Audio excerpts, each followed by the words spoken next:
proposal for direct recruitment of junior engineers in rural development department. গ্রাম উন্নয়ন দপ্তর আমাদের সিদ্ধান্ত গ্রহণ করা হয়েছে গতকাল যে 198 জুনিয়র ইঞ্জিনিয়ার নিয়োগ করা হবে, সিভিল ইঞ্জিনিয়ার। তার মধ্যে ডিগ্রি 105 এবং ডিপ্লোমা 93 নাম, অর্থাৎ 198 জনের মধ্যে যারা ডিগ্রি করা আছে, বিটেক করা আছে, তাদের সংখ্যাটা হচ্ছে 105। তারা অ্যাপ্লাই করতে পারবে for the post of junior engineer. এবং যারা ডিপ্লোমা করেছে সিভিল ইঞ্জিনিয়ারিং, তাদের সংখ্যাটা হচ্ছে 93। ডিগ্রি এবং ডিপ্লোমা যাদের কোয়ালিফিকেশন আছে সিভিল ইঞ্জিনিয়ারিং এ, তারা জুনিয়র ইঞ্জিনিয়ার পোস্টের জন্য অ্যাপ্লাই করতে পারবে। টোটাল 198টা পোস্ট, তার মধ্যে ডিগ্রি আছে 105 এবং 93টা রয়েছে আমাদের ডিপ্লোমা। এই এক্সাম কন্ডাক্ট করবে টিপিএসসি। আরডি ডিপার্টমেন্ট থেকে গতকাল ক্যাবিনেট মেমো পেশ করা হয়েছে। কাউন্সিল অফ মিনিস্টার্স মাননীয় মুখ্যমন্ত্রীর পৌরোহিত্যে এই প্রপোজালে অনুমোদন প্রদান করেছে। আরডি ডিপার্টমেন্ট 198টি ইঞ্জিনিয়ার নিয়োগ করবে, ডিগ্রি এবং ডিপ্লোমা। ডিগ্রি 105, ডিপ্লোমা 93 এবং দুটো পোস্টই হবে জুনিয়র ইঞ্জিনিয়ারের জন্য পোস্ট। সাংবাদিক বন্ধু, আরেকটা গুরুত্বপূর্ণ সিদ্ধান্ত, শিক্ষা দপ্তরের approval for creation and filling up of 1566 post of teachers at elementary level and undergraduate teacher for primary level. আপনারা জানেন যে আমাদের যে বিভিন্ন বিদ্যালয়গুলো রয়েছে তাদের শিক্ষকের স্বল্পতা কিছুটা রয়েছে এবং সেটা মেটানোর চিন্তা ভাবনা মাথায় নিয়ে শিক্ষা দপ্তর থেকে আমাদের for the post of undergraduate teacher and graduate teacher সিদ্ধান্ত গ্রহণ করা হয়েছে। Post creation and filling up 1566 জনকে সেখানে রিক্রুট করা হবে, আন্ডারগ্রাজুয়েট টিচার এবং গ্রাজুয়েট টিচার 1566 জন। সম্পূর্ণটা টিআরবিটি করবে।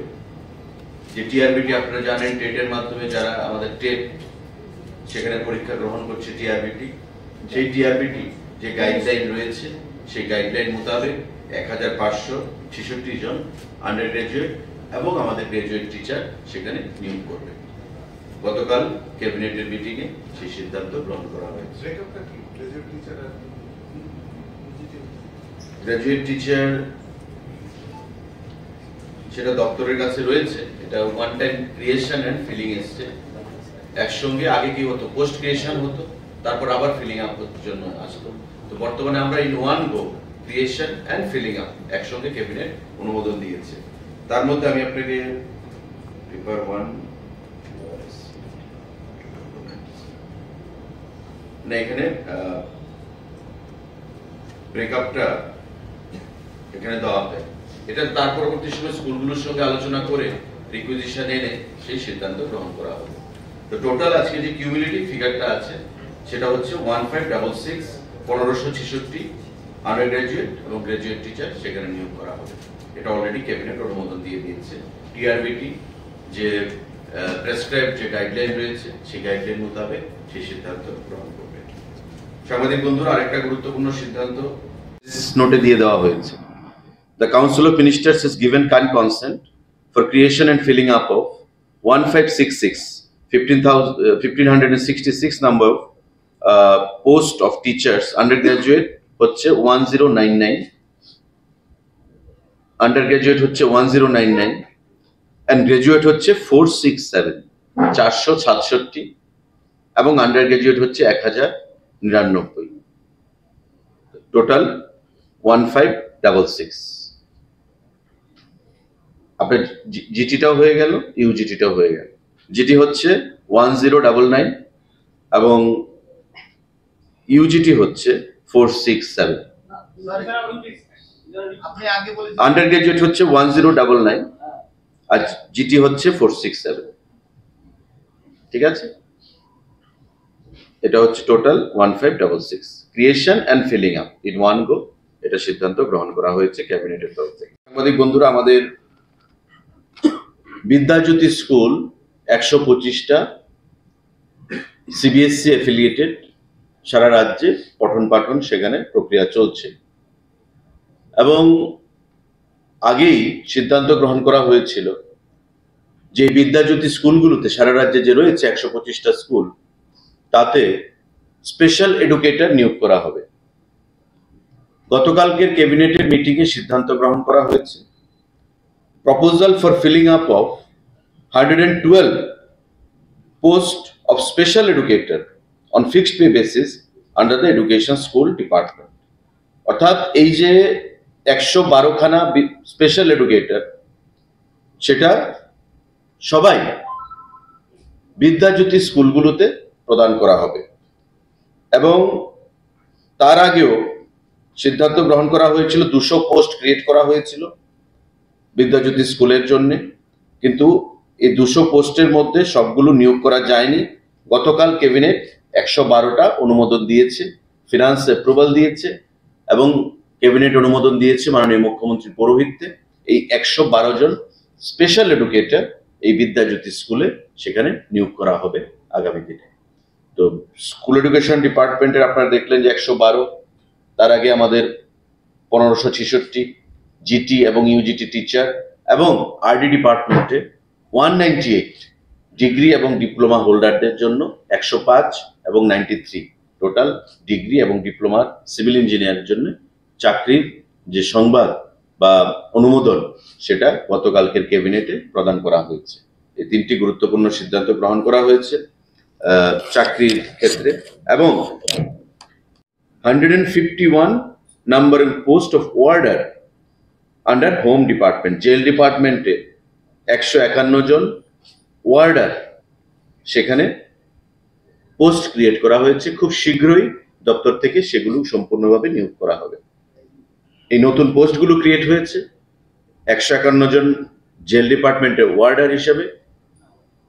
তাদের আমাদের ওয়ার্ডার, WARDER, ওয়ার্ডার, ওয়ার্ডেন না, warder. Number of post of warder, male হচ্ছে 137 অ্যান্ড ফিমেল হচ্ছে 14। মেল হচ্ছে 137 আউট অফ 151, মেল হচ্ছে 137 এবং ফিমেল হচ্ছে 14। এই টোটাল 151 ওয়ার্ডার তারা তাদের পোস্ট ক্রিয়েট হয়েছে দপ্তর থেকে। আগামী দিনে খুব শীঘ্রই আবার ফিলিং আপের অনুমোদন নিয়ে ফিনান্স থেকে তাদেরকে অনুমোদন দেওয়া হবে। তো এই গুরুত্বপূর্ণ সিদ্ধান্তগুলো চাকরির ক্ষেত্রে গতকালকে ক্যাবিনেটের মিটিংয়ে ছিল। খুব শর্ট ক্যাবিনেট ছিল, বিস্তারিত আমাদের এজেন্ডা খুবই কম ছিল। 10টা এজেন্ডা ছিল, 10টা এজেন্ডার মধ্যে 4টা এজেন্ডাই সেখানে চাকরি সম্পর্কিত। তো আপনাদের মাধ্যমে রাজ্যের যুব সমাজ, রাজ্যের জনগণকে আমরা অবগত করলাম। সাংবাদিক বন্ধুদের যদি এই বিষয়ে কোনো প্রশ্ন থাকে আপনারা।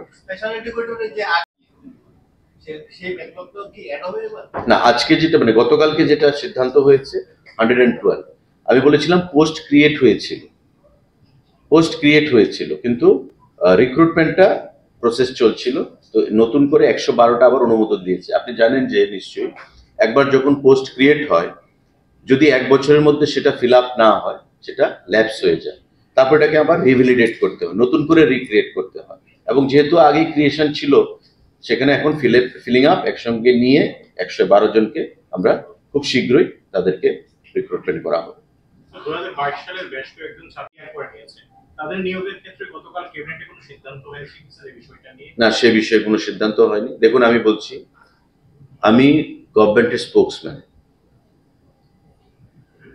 ক্যাবিনেটে যা সিদ্ধান্ত গৃহীত হবে সে বিষয়ে আমি আপনাদেরকে অবগত করব, এটাই আমার দায়িত্ব। কিন্তু ডিপার্টমেন্ট রিলেটেড কোনো বিষয় যদি থাকে, সেটা আপনি দপ্তরের মন্ত্রী বা দপ্তরের ডাইরেক্টর বা সেক্রেটারির সঙ্গে আলোচনা করে নেবেন। সেই এখতিয়ার আমার নেই অন্য দপ্তর নিয়ে কথা বলা, unless and until I am asked for. যতক্ষণ না পর্যন্ত আমাকে বলা হচ্ছে ততক্ষণ আমি এটা বলতে পারি না, ঠিক আছে? তাই ক্যাবিনেটের সিদ্ধান্ত সম্পর্কিত বিষয়ে আমি আপনাদেরকে অ্যাপ্রাইজ করলাম। I am officially interested for that, আমি সেটা আপনাদেরকে বললাম। এটা প্রজ্ঞা ভবনে আমাদের ওয়ার্কশপ চলছে, আমি তার উদ্বোধন করেছি এবং আলোচনাও করে এসেছি। আপনারা জানেন যে স্ক্র্যাপিং পলিসি 2021 সালে ভারতবর্ষের সরকার গ্রহণ করেছে। তার স্পিরিটটা হচ্ছে 15 বছরের পুরনো যে সরকারি গাড়িগুলো, যে গাড়িগুলো থেকে এমিশন ধোঁয়া বের হয় এবং এগুলো পরিবেশকে সেখানে নির্মল আমরা রাখতে চেষ্টা করি, পরিবেশকে কলুষিত করে, পলিউটেড করে, এবং এতে করে মানুষের রোগ সেখানে বৃদ্ধি পাচ্ছে। এবং এই গাড়িগুলোকে স্ক্র্যাপ করে সেই গাড়িগুলোর নতুন গাড়ির মাধ্যমে রিপ্লেস করা, সেটাই হচ্ছে কেন্দ্রীয় সরকারের সেখানে উদ্দেশ্য। এবং এটা 2021 সালে ভারতবর্ষের mod ministry of road transport, যিনি মিনিস্টার নীতিন গডকরিজি, উনি লোকসভায় পেশ করেছেন। এবং পরবর্তী সময় সমস্ত রাজ্যগুলোকে বলা হয়েছে যে এই স্ক্র্যাপিং পলিসি সেখানে ফলো করার জন্য। আমাদের রাজ্য স্ক্র্যাপিং পলিসির ড্রাফট চলছিল, রাজ্যগুলোকে বলা হয়েছে নিজেরা ড্রাফট তৈরি করতে in conformity with the government of India.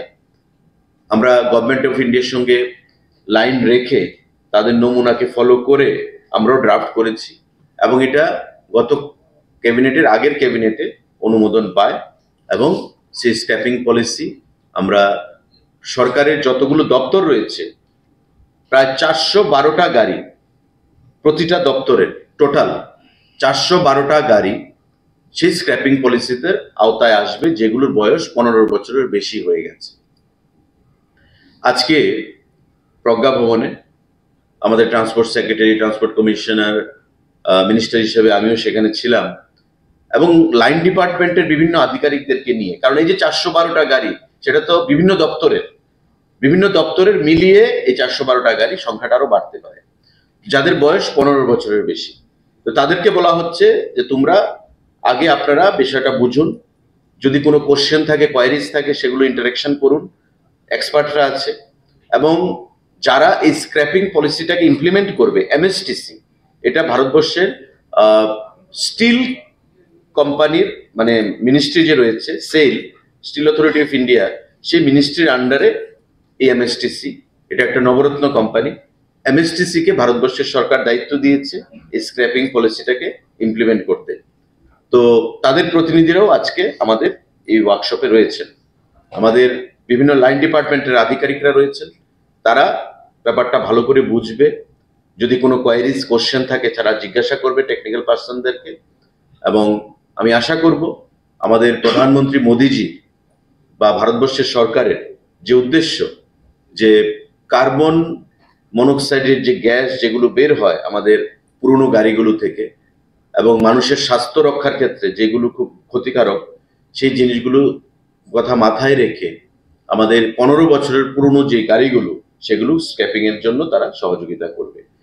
এবং প্রাইভেট যে ভেহিকেলগুলো সেগুলো অপশনাল রাখা হয়েছে। যদি কোনো প্রাইভেট ভেহিকেল ওনার মনে করেন যে আমার গাড়ির বয়স 20 বছর হয়ে গেছে, আমি সেটা স্ক্র্যাপ করব, তবে ট্রান্সপোর্ট দপ্তরের সঙ্গে যোগাযোগ করতে পারেন। এবং এই স্ক্র্যাপিং করে যে অর্থ আসবে সেটা গভর্নমেন্ট অফ ইন্ডিয়া আমাদের রাজ্য সরকারের যে শেয়ার অফ ট্যাক্সেস আমরা পাই তার সঙ্গে অ্যাড করে সেটাকে প্রদান করে দেবে। তো এটা একটা মহতী উদ্যোগ, পরিবেশকে নির্মল রাখার জন্য সেখানে ভারতবর্ষের সরকার গ্রহণ করেছে। এবং এতে করে শুধু পরিবেশকে নির্মল রাখা নয়, আপনারা দেখবেন যে রোড সেফটি, রাস্তার মধ্যে যে অ্যাক্সিডেন্ট, সে সংখ্যাটাও কমবে। পুরনো গাড়ি স্বাভাবিকভাবেই তার ক্ষমতাটা অনেক কমে যায় 15 বছর হলে। তো রাস্তা দিয়ে যখন যায় হঠাৎ করে ব্রেকডাউন হয়, হয়তো দেখা যেতে পারে পেছন থেকে কোনো গাড়ি এসে ধাক্কা মেরে দিল, কারণ ওই গাড়ি তো আর জানবে না যে তার বয়স কত, পুরনো গাড়ি, তার ইঞ্জিন কিছু হলো বা টেকনিক্যাল কোনো ফল্ট দেখা দিল, নষ্ট হয়ে গেল রাস্তার মধ্যে হঠাৎ করে চলতি অবস্থায়, হয়তো যে কোনো অ্যাক্সিডেন্ট হতে পারে, মানুষের ক্ষতি হতে পারে, মানুষ মারা যেতে পারে। তো সমস্ত কথা মাথায় রেখে ভারতবর্ষের সরকার এই সিদ্ধান্ত গ্রহণ করেছে এবং আমাদের রাজ্য সরকারও, পরিবহন দপ্তর, আমরা এই গাইডলাইনকে মান্যতা দিয়ে আমরাও স্ক্র্যাপিং পলিসি সেটা অবলম্বন করব। এবং আগামী দিনে 15 বছরের যে পুরনো গাড়িগুলো রাজ্য সরকারের 412টার মতো গাড়ি এখনো আইডেন্টিফাইড হয়েছে, হয়তো সংখ্যাটা বাড়বে, সেটাকে আমরা ইমপ্লিমেন্ট করব। না, আমাদের তো ক্যাবিনেট হয়ে গেল, এখন নোটিফিকেশন বেরিয়েছে, ওয়ার্কশপ চলছে, আজকে শুরু হয়েছে, যেটা আজকে চলবে, এবং বিভিন্ন দপ্তর থেকে যারা এসছেন তারা তাদের দপ্তরে গিয়ে সেটা আলোচনা করে সেই গাড়িগুলোকে পলিসি খুব শর্টলি আমরা সেটাকে ফলো আপ করব। আপনার সরকারের কি কোনো পরিকল্পনা রয়েছে যে রাজ্যের রাজন্য স্মৃতি বিজড়িত পুষ্পবন্ত প্রসাদকে নিয়ে কোনো হোটেল তৈরি করা, এবং এই বিষয়টা নিয়ে রাজ্যে প্রায় বলা যেতে পারে প্রতিবাদ কর্মসূচি বিভিন্ন দিক দিয়ে উঠে আসছে, যেহেতু আপনি পর্যটন দপ্তরের মধ্যে এই বিষয়টা নিয়ে যদি একটু স্পষ্টীকরণ দেন এই বিষয়টা নিয়ে। দেখুন, রাজ্যের উন্নয়ন আমরা সকলেই চাই। রাজন্য বিজড়িত যে পুষ্পন্ত প্যালেসের কথা আপনি বলছেন, সেটা যখন রাজন্য আমল ছিল তখন রাজাদের দখলে ছিল, কিন্তু আফটার দ্য মার্জার সেটা এখন গভর্নমেন্টের প্রপার্টি, গভর্নমেন্টের অ্যাসেট। এমন করে দেখতে গেলে তো এমন অনেক রাজন্য আমলের যে জিনিসগুলো রয়েছে তার মধ্যে ব্যবসা চলছে, বিয়ে বাড়ি বানানো হয়েছে, তাতে ব্যবসা চলছে। তো আমি কারোর সেন্টিমেন্টে আঘাত করতে চাই না। বিষয়টা মাননীয় মুখ্যমন্ত্রী সিদ্ধান্ত নিয়েছেন বা মাননীয় মুখ্যমন্ত্রী প্রচেষ্টা গ্রহণ করেছেন, এবং আগামী দিনে আপনারাও চান, আমরা সবাই চাই যে রাজ্যের যে ফেসটা পর্যটনের ক্ষেত্রে বহির্রাজ্যের সঙ্গে আমরা কম্পিটিশন করি বা বহির্রাজ্যের মতন আমরা করি। তো সেটাকে মাথায় রেখে এখানে এখনো সিদ্ধান্ত কিছু হয়নি, আলোচনার পর্যায়ে রয়েছে।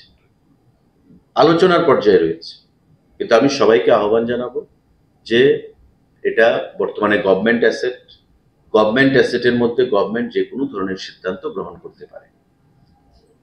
গভর্নমেন্টের সঙ্গে এমন কোনো চুক্তি নেই যে চুক্তিতে বলা আছে যে এখানে কোনো সরকারি প্রজেক্ট বা সরকার কাউকে দিয়ে কোনো প্রজেক্ট এখানে করতে পারবে না।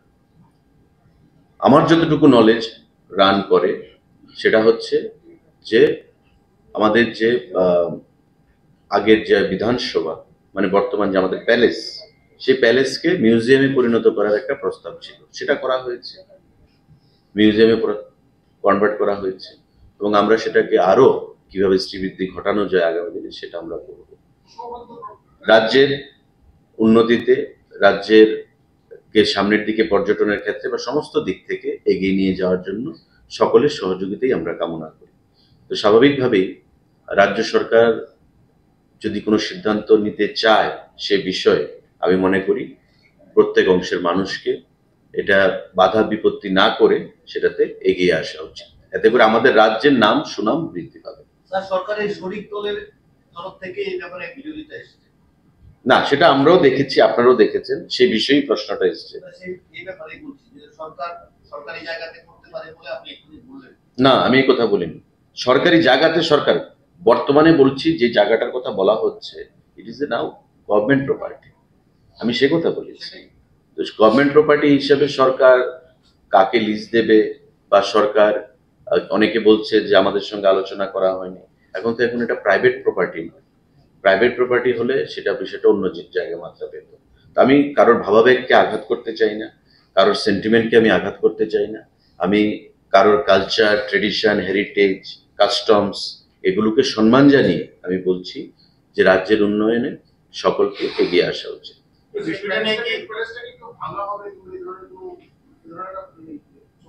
না, এমন কোনো প্রস্তাব নেই। আপনি সাংবাদিক বন্ধু, আপনি এখান থেকে যাওয়ার পর সময় আপনি একটু গিয়ে দেখে যাবেন, এটা রেট্রোফিটিং এর কাজ চলছে। রেট্রোফিটিংটা কেন হচ্ছে? রেট্রোফিটিংটা হচ্ছে এটা যে মানে ডিলাপিটেটেড কন্ডিশন, আর্থকুয়েকের সেখানে অনেক আগে তৈরি, আর্থকুয়েকের সেখানে মানে যখন হয়, আপনারা জানেন যে এটা রাজভবন ছিল, রাজ্যপাল থাকতেন, এবং অনেক রাজ্যপাল এখানে থাকার সময় যখন আর্থকুয়েক হতো ওনারা ভয় পেতেন, তাই সঙ্গে সঙ্গে আপনি পেছনের দিকে দেখবেন, পেছনের গেটের সঙ্গে আরেকটা বিল্ডিং করা হয়েছে। আমার মনে আছে একজন রাজ্যপাল ছিলেন ডিওয়াই পাটেল, উনি সেখান থেকে শিফট হয়ে ওই বিল্ডিং এ চলে গেছিলেন। ওনার ভয় ছিল যে আর্থকুয়েকে বিল্ডিং মানে শেকিং নড়ে চড়ে। তো এটাকে রেট্রোফিটিং করা হচ্ছে, এবং এটা রেট্রোফিটিং করে এটাতে ডিজিটাল মিউজিয়ামের একটা প্রস্তাব ছিল। কিন্তু ডিজিটাল মিউজিয়াম, আর যেখানে অলরেডি একটা মিউজিয়াম আমাদের রয়েছে, আমাদের উজ্জন্ত প্যালেস, তো সেখানে ডিজিটাল মিউজিয়ামের কনসেপ্ট এখানে চলবে না। আর ডিজিটাল মিউজিয়ামে কত মানুষ আসবে? কে দেখতে আসবে? যেখানে অলরেডি রাজাদের ইতিহাস বা রাজাদের যে জিনিসপত্র বা তাদের মানে ইতিহাস বিজড়িত যে জিনিসগুলো, সেগুলো তো আমরা মিউজিয়ামে রাখবো। তো মিউজিয়ামে আমরা রাখছি, সেটাকে আমরা বিশালভাবে সেই মিউজিয়ামকে আমরা পরিচালনা করছি, আরো আগামী দিনে করব। তাই আপনাদের যেটা প্রশ্ন, যেটা ভাঙার যে কোনো পরিকল্পনা, ভাঙার কোনো পরিকল্পনা নেই। কারণ এটাই তো আমাদের মানে হেরিটেজ বিল্ডিং ফেস, এটাকে ভেঙে আমাদের কি লাভ হবে? যাই হোক, কারোর স্মৃতিতে, কারোর মানে সেন্টিমেন্টে, কারোর কালচার ট্রেডিশন, তাতে আমাদের আঘাত করার কোনো চিন্তা ভাবনা মানসিকতা নেই। আমরা সম্মান জানিয়েই বলছি সেই সমস্ত জিনিসগুলোতে যে রাজ্যের উন্নয়নে আপনারা এগিয়ে আসুন, প্রত্যেকে এগিয়ে আসুন। এটা একটা সিদ্ধান্ত যদি হয়, সেটাকে প্রত্যেকে স্বাগত জানানো উচিত। অ্যাজ এ ত্রিপুরাবাসী হিসেবে আমরা প্রত্যেকে কমন সিটিজেন হিসেবে রাজ্যে আমরা চাই রাজ্যে ভালো জিনিস আসুক, রাজ্যের ফেসটা বিশ্বের দরবারে যাক। আজকে আপনি দেখুন পার্শ্ববর্তী রাজ্যে, আমাদের সিকিমে, আমাদের মেঘালয়ে, আমাদের আসামে আজকে কত মানে ডেভেলপমেন্ট হয়ে গেছে। কিন্তু আমাদের কিছু বন্ধা রাজনীতি, বন্ধা চিন্তাধারা, আমরা কিছু একটা জিনিস থেকে, লিমিটেশন থেকে উপরে উঠতে পারি না। সেই জিনিসগুলো থেকে যদি আমরা উপরে উঠতে না পারি, তবে আমরা আগামী দিনে এগিয়ে যেতে পারবো না। তো আমি with all sincerity and respect to everyone, আমি আহ্বান জানাবো যে আপনারা রাজ্য সরকারের যে প্রচেষ্টা, সেটাকে স্বাগত জানান, সহযোগিতা করুন, যাতে আগামী দিনে রাজ্য সরকারের যে উন্নয়নের দিশায় কাজ করছে, সেটাতে আমরা সফলতা লাভ করতে পারি। এখনো আলোচনার পর্যায়ে রয়েছে, এমন কিছু ফাইনাল শেপ নেয়নি। No discussion in cabinet as of now. এই ব্যাপারে কোনো লিখিত প্রস্তাব এসেছে কোন পার্টির তরফে যারা করতে চায় না? লিখিত প্রস্তাব দেখুন, আমার সঙ্গে আলোচনা করবে। আমি তো বললাম যে আলোচনার পর্যায়ে রয়েছে, সমস্ত জিনিসটাই আলোচনার পর্যায়ে রয়েছে। এখনো কোনো মেমোরেন্ডাম অফ আন্ডারস্ট্যান্ডিং, এগ্রিমেন্ট, মও যেটাই করতে হবে দু পার্টির মধ্যে, এমন কিছুই হয়নি, আলোচনার পর্যায়ে রয়েছে। তো আলোচনার পর্যায়ে সকলে জেনেছে, সবাই জেনেছে। এখন এটাকে অনেকে মনে করছে যে আমার সেন্টিমেন্টে আঘাত করা হয়েছে, আমাকে জিজ্ঞাসা করা হয়নি। তো আমি আবারও বলবো যে আমরা সবাই জানি now it's a government property. তো গভর্নমেন্ট প্রপার্টি হিসেবে গভর্নমেন্ট যে কোনো সিদ্ধান্ত গ্রহণ করতেই পারে। তো সে বিষয়ে কারোর সেন্টিমেন্টে আঘাত করার কোনো বিষয় নেই। তারপর আলোচনা করা যেতে পারে। মাননীয় মুখ্যমন্ত্রী সে বিষয়ে আলোচনা করবেন, যদি প্রয়োজন হয় মাননীয় মুখ্যমন্ত্রী সে বিষয়ে সিদ্ধান্ত দেবেন।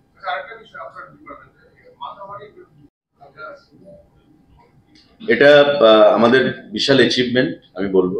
আমি প্রায়ই আপনাদেরকে বলি যে আমাদের মাননীয় প্রধানমন্ত্রী, আমাদের রাজ্যের মাননীয় মুখ্যমন্ত্রী এবং আমি পর্যটন দপ্তরের মন্ত্রী হিসেবে এটা একটা স্বপ্ন যে আমি 2 বছরের মধ্যে রাজ্যের পর্যটনটাকে একটা অন্য মাত্রায় নিয়ে যাওয়ার চেষ্টা আমরা করব, এবং সে দিশা একটা লং টার্ম পার্সপেক্টিভ নিয়ে, সুদূর প্রসারী একটা পরিকল্পনা নিয়ে আমরা এগিয়ে যাচ্ছি। এতে করে বিগত দিনে অনেকবার আপনারা সাংবাদিক বন্ধুরা যারা আছেন, তাদেরকে আমরা বলেছি কোথায় কত কোটি টাকার ইনভেস্টমেন্ট আমাদের হচ্ছে বা কাজ হচ্ছে। Already work is in progress রাজ্যের বিভিন্ন প্রান্তে। শক্তিপীঠের যে প্রজেক্ট, সেটা আপনি জানেন যে একবার আলোচনা হয়েছিল আমাদের সরকার আসার পরে, কিন্তু সেটা সামনের দিকে এগোয়নি। এবং পরবর্তী সময় 2023 সালে সরকার গঠনের পর পর্যটন দপ্তরও আমার কাছে দেওয়া হয়েছে। আমরা কথা বলেছি কেন্দ্রীয় সরকারের সঙ্গে, কথা বলে বন্দুয়ারের যে ল্যান্ডটা, যে জায়গাটা রয়েছে, সেই জায়গাটাও ট্যুরিজমের নামে আনা হয়েছে। ট্যুরিজমের নামে এনে দিল্লিতে কথা বলে রিপিটেডলি আমরা আধিকারিকরা বসে রিভিউ মিটিং করে আমাদেরকে তারপর বলা হলো আমাদের ইচ্ছা দিয়ে যে ঠিক আছে তোমরা কনসেপ্ট নোট পাঠাও। কনসেপ্ট নোট যখন আমরা পাঠালাম, তারপর আমাদেরকে বলা হলো যে টোটাল কনসেপ্ট নোট পাঠাও। তারপর একটা ভিডিও কনফারেন্স হলো, কেন্দ্রীয় মন্ত্রী গজেন্দ্র সিংজি শেখাওয়াত, আমাদের ট্যুরিজম মিনিস্টার, ওনার সেক্রেটারি, অন্যান্য আধিকারিকদের সঙ্গে, এবং এই ভিসিতে আমিও ছিলাম ত্রিপুরা থেকে, আগরতলা থেকে। আমি রিকোয়েস্ট করলাম government of India iconic project হিসাবে প্রায় প্রথম সিদ্ধান্ত হয়েছিল 2000 কোটি টাকার প্যাকেজ দেবে সারা ভারতবর্ষের বিভিন্ন রাজ্যকে। তারপর সেই টাকাটা বাড়ানো হয়, বাড়িয়ে আমাদেরকে বলা হলো যে তোমরা 3টা project Pathao in order of preference. তোমরা 3টা প্রজেক্ট পাঠাও এবং 15ই অক্টোবরের মধ্যে অবশ্যই ডিপিআর জমা দিতে হবে। যেদিন আমাদের ভিসি হলো সেদিন ছিল 9 তারিখ, আমার মনে আছে 9 তারিখ কি 10 তারিখ। বলছে যে 15ই অক্টোবরের মধ্যে, পুজোর আগে, পুজোর প্রাককালে, পুজোর ঠিক 2-3 দিন আগে 15ই অক্টোবরের মধ্যে অবশ্যই ডিপিআর জমা দিতে হবে যদি প্রজেক্ট পেতে হয়। সঙ্গে সঙ্গে আমি সেদিন সেক্রেটারি ট্যুরিজম, ডাইরেক্টর ট্যুরিজম সবাইকে, ইঞ্জিনিয়ারদেরকে নিয়ে বসে আমরা খুব তড়িঘড়ি করে ডিপিআর বানিয়েছি। একটা ডিপিআর আপনি জানেন তৈরি করতে কয়েক মাস লেগে যায়, আমরা 1 সপ্তাহের মধ্যে ডিপিআর বানিয়েছি। ডিপিআর বানিয়ে 100 কোটি টাকার প্রজেক্টের প্রপোজাল আমরা পাঠিয়েছি দিল্লিতে। নির্মহলকে নিয়ে 75 কোটি টাকার একটা প্রপোজাল আমরা পাঠিয়েছি দিল্লিতে। আরেকটা প্রপোজাল, 3টে প্রপোজাল আমরা পাঠিয়েছি। 1 নম্বরে আমরা আমাদের যে শক্তিপীঠ যেটা স্যাংশন পেয়েছে সেটা প্রপোজাল রেখেছিলাম। এবং কেন্দ্রীয় সরকার ট্যুরিজম দপ্তর, আমি ধন্যবাদ জানাবো মাননীয় গজেন্দ্র সিং শেখাবতজিকে, যিনি পর্যটন এবং কালচার ডিপার্টমেন্টের মিনিস্টার। উনি তাতে সম্মতি দিয়েছেন এবং আমার সঙ্গেও গত পরশুদিন গুয়াহাটিতে দেখা হয়েছে, আমি কথা বলেছি এবং সেদিনই উনি আমাকে বলেছেন যে we have decided to give approval, আমরা স্যাংশন, এবং কালকেই অর্ডারটা চলে এসছে। তো এটা আগামী দিনে আমি বলবো যে মন্দির নগরী মাতার বাড়ি আমাদের রয়েছে উদয়পুর, তার পাশেই শক্তিপীঠটা যে তৈরি হবে, আপনারা বন্দরে ভিজিট করবেন। আমরা কয়েকদিন আগে ভিজিট করে এসেছি জায়গাটা। অমরপুরের রাস্তাটা যে যায়, পলিটেকনিক একটা রয়েছে সামনে গিয়ে, তার ঠিক অপোজিটে এই রাস্তা, মানে জায়গাটা আমরা ইয়ারমার্ক করেছি। সেখানে আগামী বছর 2-এর মধ্যে আমরা আশা করি সেটাকে তৈরি করতে পারবো এবং মানুষের জন্য পর্যটনের ক্ষেত্রে একটা নতুন অধ্যায় আমরা খুলতে পারবো। যে স্পিরিচুয়াল ট্যুরিজম, সেই মাতাবাড়ি রয়েছে আমাদের সঙ্গে, এটা কারণ 51 শক্তিপীঠ আমার নয় শুধু, এখানে আপনাদের কারোরই জীবদ্দশায় 51 শক্তিপীঠ ভ্রমণ করা সম্ভব হবে বলে আমি মনে করি। তো সেটার রেপ্লিকা কি হতে পারে সেই শক্তিপীঠটা আমরা সেখানে প্রদর্শন করব। তার বাইরে সেখানে অন্যান্য অ্যারেঞ্জমেন্ট থাকবে, থাকা খাওয়ার বন্দোবস্ত থাকবে। তো সেই বিষয়টা আমরা করতে চাইছি। তো আমি আশা করব যে আগামী দিনে মোদিজির নেতৃত্বে আমাদের রাজ্যকে ডাবল ইঞ্জিনের যে সুফল আমরা প্রদান পাচ্ছি, এবং খুব শীঘ্রই আমাকে উনি 4 তারিখ দিল্লি ডেকেছেন যাওয়ার জন্য, শেখাবতজি, আমরা স্বদেশ দর্শন নিয়ে আলোচনা করব। সেখান থেকে আমরা কয়েকশো কোটি টাকা আশা করছি ট্যুরিজমের জন্য। আমি আগেও বলেছি যে আগামী দিনে ত্রিপুরা পর্যটনে আমরা একটা নতুন অধ্যায় তৈরি করব বছর 2-এর মধ্যে, যাতে করে আমরা ভারতবর্ষের অন্যান্য রাজ্যের সঙ্গে পাল্লা দিয়ে পর্যটনকে একটা বিশ্বের দরবারে পৌঁছে দিতে পারি।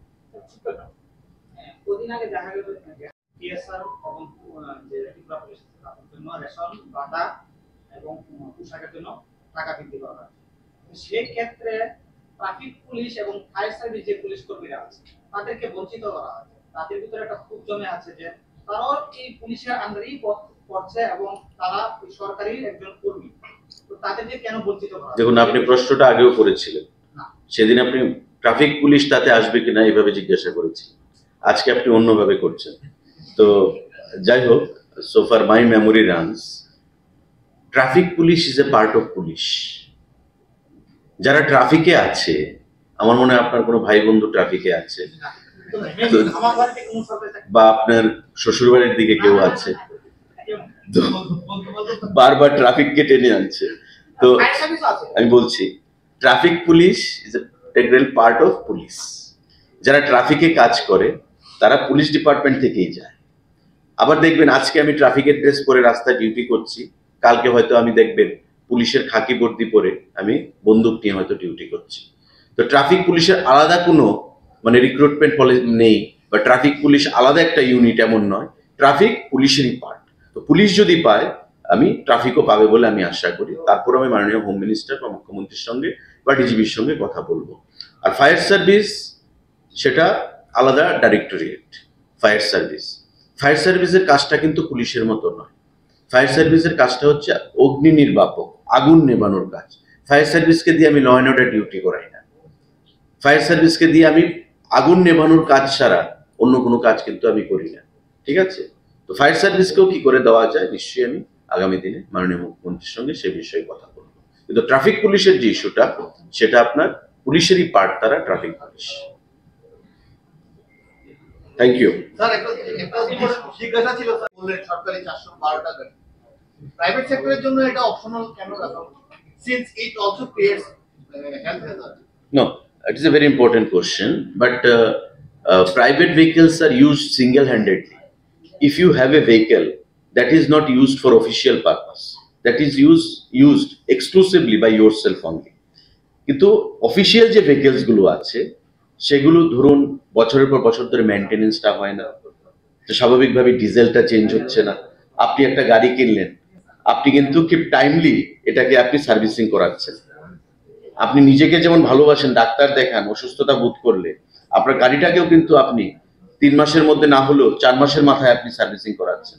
তো প্রপার মেনটেনেন্সটা যদি থাকে তো স্বাভাবিকভাবে তার হেলথ কন্ডিশনটা ভালো থাকে, তাই সেটাকে অপশনাল রাখা হয়েছে এবং 20 বছর অবধি রাখা হয়েছে, যে উইথিন এজ লিমিট অফ 20 যদি প্রাইভেট ভেহিকেল ওনার যারা আছে তারা যদি মনে করে যে স্ক্র্যাপিং তারা করবে, they may come in to contact with the transport department for necessary action.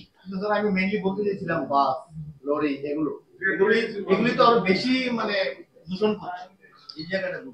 না, সেগুলো আমি তো বললাম অপশনাল রাখা হয়েছে। দেখুন, ভারতবর্ষের সরকার এটাকে করেছে 2021 সালে, 22, 23, 24-এ আমরা ফেগ এন্ডে দাঁড়িয়ে গেছি, আজকে 24-এরও শেষের পথে আমরা।